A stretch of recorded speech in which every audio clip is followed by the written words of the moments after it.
Director Wilson is just wrong as a person. Defending the cleaning lady, Mrs. Johnson, who had been doused with a bucket of water, I stood up to my arrogant boss and got demoted for it. You dare talk back to me, woman? That's why this is happening to you. Your career is over.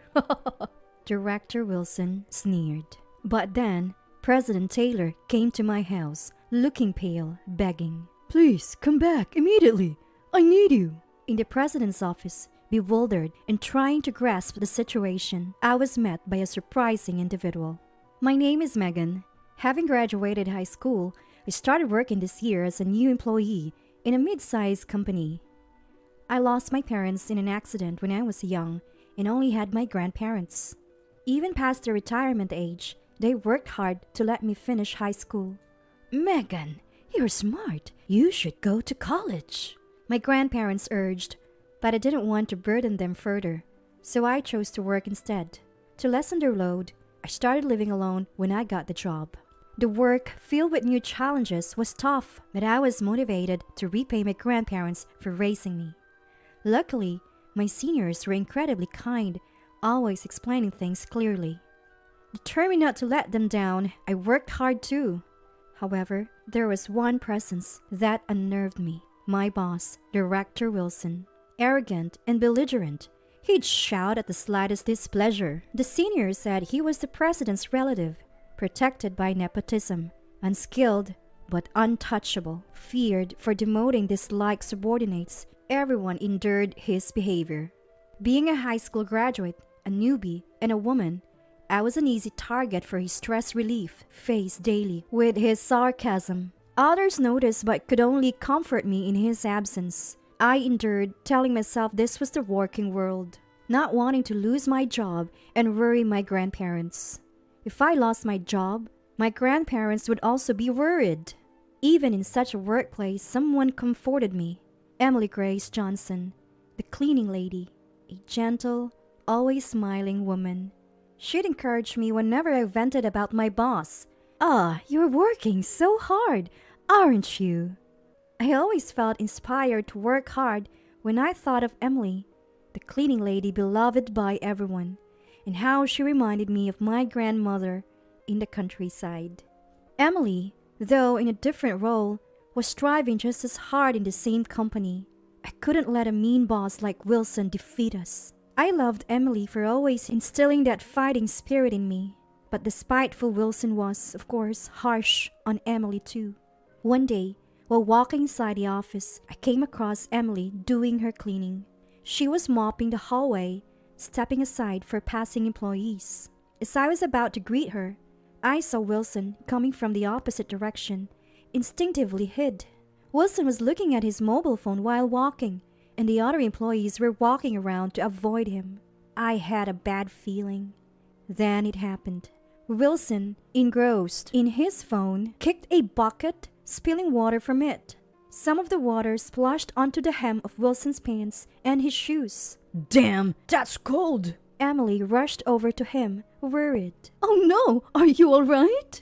For a moment, I thought, serves you right. But then I remembered that it was Wilson, the mean one. He started making a fuss, even though he was barely wet. Hey, old lady, your fault! My clothes and shoes got wet! Wilson spat angrily. Clearly, it was Wilson's fault for walking while looking at his phone. Emily had carefully placed the bucket out of the way in the corner of the hallway. I felt angry that Wilson was so upset, especially since he was the one who made more work for Emily. I'm sorry, I'm so sorry, Emily said, confused and flustered. Wilson shouted at her. I have an important business meeting coming up. What am I supposed to do now? I'm so sorry. You got wet. What should we do? Emily, apologizing repeatedly, knelt on the floor and began wiping Wilson's shoes with a clean towel. It's not about saying sorry, old woman. While shouting, Wilson grabbed the bucket, still partly filled with water. Oh, Emily, watch out! My voice failed to come out as a warning, and Wilson, unbelievably, turned the bucket upside down over Emily's head, who was still kneeling. A considerable amount of water must have been inside. Water dripped from Emily's hair and she looked stunned, not understanding what had happened. "Now you know how it feels to be drenched like me," Wilson said with a vile smile to Emily. Seeing Emily soak through, resembling my grandmother, I couldn't hold back any longer. If staying silent meant witnessing this, I'd rather quit. That's how I felt. "How can you do such a thing? This is too much!" I stepped forward in front of Wilson and Emily and protested as if letting out all the frustration I had been holding back. "Emily is not at fault. It was wrong for you, Director Wilson, to walk while looking at your mobile phone." I pointed out Wilson's obvious mistake. "I got splashed with water, so I'm the victim here," Wilson yelled back, but anyone could see who the real victim was in the situation. The commotion drew many employees around. "Even so, throwing a bucket of water on someone is unreasonable. That's downright violence." "What? Do you realize who you're talking to?" Wilson retorted. "Of course, as a person, you're wrong, Director." Though he yelled, Wilson was speechless in the face of my unwavering confrontation, something he wasn't used to. Wilson silently offered a handkerchief to the drenched Emily. Seeing it was far from enough, she glared at the standing Wilson. As the crowd gathered, making it awkward, he shouted, "You better be ready for what's coming after saying that to me," and quickly walked away. "Thank you, Megan." Tears welled up in Emily's eyes, usually always smiling, but now looking sad. It pained me to see her like this, wondering if Megan is okay after saying that. Emily was more concerned about me than herself being wet. "I'm fine, don't worry." Though I was nervous inside for speaking my mind to Wilson for the first time, I maintained composure and helped clean up the spilled water. After parting with Emily and returning to work, I found Wilson's usual seat empty. He must have gone to the president's office to tattle on me. I might lose my job over this. I worried but also felt I haven't done anything wrong. Expressing my thoughts to Wilson had oddly cleared my mind, helping me focus on work. The next day, fears came true. I was suddenly issued a transfer order to the countryside. Stunned, Wilson approached my desk, gloating. "That's what you get for talking back to me, a woman. Your life's over now." Watching his triumphant face, frustration welled up in me. Looking around, naturally no one dared to stand up to Wilson. Everyone pretended not to see or hear. "So this is how the company is?" I had anticipated this to some extent, but the indifference of my colleagues was equally shocking. Feeling dejected, I walked aimlessly through the office corridors. Emily rushed to me, apologizing frantically. "Megan, I heard what happened. I'm so sorry. I don't know how to make it up to you. I feel terrible." Her distress reminded me of my grandparents in the countryside. Not wanting to worry her, I stood tall and confidently said, "It's okay, Emily. I'm happy to get away from that manager. It's a relief not to be fired. I've always wanted to tell him off." I smiled bravely, but Emily still looked worried. "I wish there was something I could do." Busy days followed. Even with my transfer decided, work continued as usual. Wilson, to harass me, piled on more tasks, slowing down my progress. But being busy kept me from dwelling on my gloom. Emily, since learning about my transfer, lost her usual smile, often lost in thought, visibly downcast. I wanted to see her smile again before I left. How could I bring back her smile? That was my only concern. With just a year at the company, I had a fair amount to hand over. I finished all the transfer procedures the day before my move. As I was packing up, Wilson appeared. "I'm so happy I won't have to see your face from tomorrow. Poor thing. Spending your youth in some dull countryside. But do your best, though you'll probably just go back home soon." He taunted till the end. His words constricted my heart. I hadn't yet told my grandparents about my transfer. I won't see Grandma and Grandpa for a while, I thought, bowing out and leaving the company. The next morning, ready to depart from my new assignment, I opened my door to find a black luxury car parked outside. Startled by the car, like something out of a drama, a familiar yet unfamiliar man stepped out. Have I seen him before? Then it hit me. Looking closely, it was the company president. Why is the president here? Shocked, I froze in place. The president, with a pale face, seemed frantic. Please come back to the office right away. I beg you. He said this, bowing his head. Seeing the rarely seen company president bowing left me bewildered and unable to grasp the situation. Impatient, the president raised his head, urging, Just come with me. He pushed me into the car. Seated, the car started moving. While I couldn't understand what was happening, I thought, this seat is really comfortable. As I looked out the window, escaping reality, we arrived at the company. Still not understanding the situation, the president led me to his office. Entering the office, I saw a well-dressed man and an elegantly attired older woman sitting on the sofa. As I entered, they stood and approached me. That woman? Emily? To my surprise, the elegantly dressed woman in the president's office was Emily. She looked refined and beautiful, a stark contrast to her usual work clothes. Megan, sorry to startle you, Emily said with her usual smile. Confused by the gathering of these unfamiliar people, I was dumbstruck again.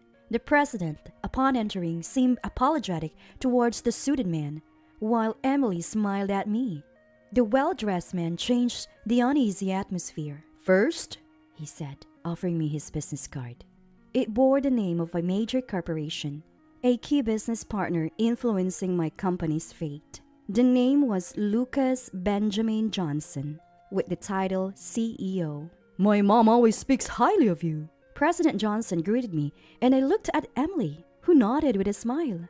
Then I realized Emily was Johnson's mother. Emily, who always loved cleaning, chose to work in cleaning so as not to rely entirely on her son, who is the president. It happened to be at the company where I work. For her, it was convenient to work while keeping an eye on her son's business partners.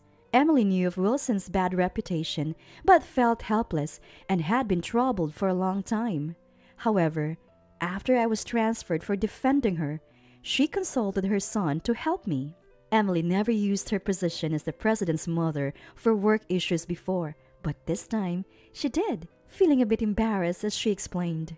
When I was splashed with water, I was really sad, but so happy Megan helped me, she said, holding my hands warmly, spreading a gentle feeling in my heart. President Johnson, watching us with a calm gaze, turned to our president with a stern look, saying, I cannot continue business with a company that transfers young employees for doing the right thing. We'll need to reevaluate our relationship. I'm terribly sorry. This will never happen again. I will ensure it. Our president, red-faced, desperately apologized. Hearing myself referred to as a young person who did the right thing made me happy. I believed I had done the right thing. Yet after being transferred and receiving no support from anyone, I started doubting if I was fit for the corporate world. But Johnson's words gave me confidence for the first time that I hadn't been wrong. Following these events, I was allowed to return to the company. But what made me happier than returning was hearing Wilson had been transferred to the countryside in my instead. A month has passed, and the one shirking Wilson, who had pushed work onto others, is now considered useless in the new location. Rumors are he might soon be fired. The once arrogant Wilson seems to have lost his spirit. As for Emily, she continues to clean with her usual smile. Everyone talks to her as before, but I know her true identity. Emily asked me to keep it a secret, so it remains between just the two of us. Good morning. Oh, good morning, Megan. You're looking cheerful today as well. This daily exchange gives me energy. And while other employees greet each other similarly, the president is the only one who makes a deep, almost 90-degree bow before heading to his office. Knowing why he does this makes me smile a bit, but the other employees, who don't know the reason, initially cared, but now nobody seems to mind. Our once autocratic president has changed his ways, and the workplace has become much more pleasant since Wilson left. Originally, Wilson was the cause of a negative atmosphere, but all the senior staff were kind and helpful, allowing them to work as they wished. A female department head who transferred from another division has been a positive influence. Unlike Wilson, who used to dump work on others. She willingly takes on unfinished tasks and checks if anyone needs help. It's become a friendly and more female-friendly workplace, making everyone more enthusiastic than ever. When I first joined this company, I thought enduring hardships was part of society. Seeing others put up with unfair treatment for the sake of their jobs, I believed I had to do the same. But my experience with Wilson and Emily changed my mind about enduring the unreasonable. That courage I found then has transformed our circumstances so much. Since that incident, I've stopped tolerating nonsense and started speaking my mind clearly. Enduring isn't what society is about. A better society is something we must build ourselves. And now, I finally have juniors to mentor. Teaching others is a great learning experience. Since then, my days have been filled with motivation and have started to shine. Alright, with my next paycheck, I'll take my grandparents on a trip. I can now proudly meet them. I feel thrilled at the thought of showing my grandparents how much I've grown.